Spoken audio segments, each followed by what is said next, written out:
On June 30th of 2016, the Canadian government formed a 9-member task force whose purpose was to provide advice on the design of a new legislative and regulatory framework for the legal access to cannabis.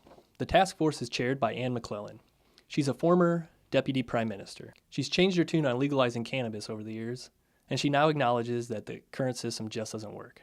Vice Chair, Dr. Mark Ware, is currently the chairman of the International Association for Cannabinoid Medicine. And task force member Barbara von Tigerstrom has an impossibly cool name and is most likely a Bond villain. Now that you know a little bit more about the team, let's dig into the report a little bit. If you're like me, you probably didn't read the entire 112-page PDF. This behemoth of a report is very thorough. Judging from the table of contents alone, I could tell that this report was going to cover just about any aspect of cannabis I could think of. Check the description below for a link to the full report.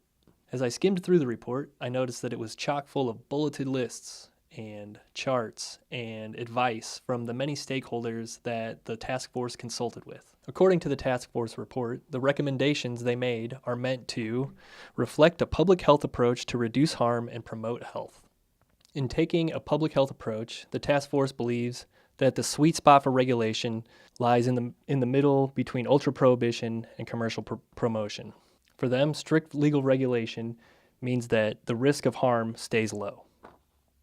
Access to medical cannabis was also addressed in a section of the report, with recommendations to maintain a separate medical access framework to support patients and to promote and support preclinical and clinical research, among other recommendations associated with medical cannabis.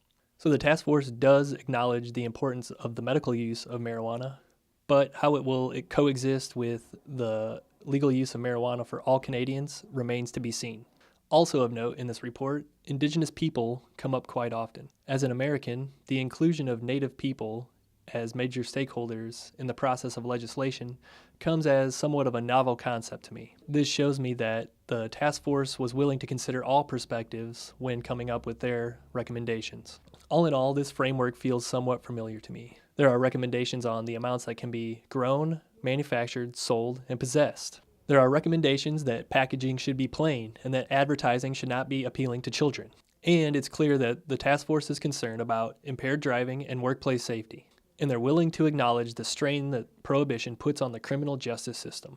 For me, this is yet another signal that big government is realizing that prohibition to cannabis is not the answer, that best practices are shaking out of the legalization experiments here in the States and around the world, and that a common sense approach to drug policy may soon prevail in North America. So thanks for watching, everybody. If you made it this far, give yourself a thumbs up.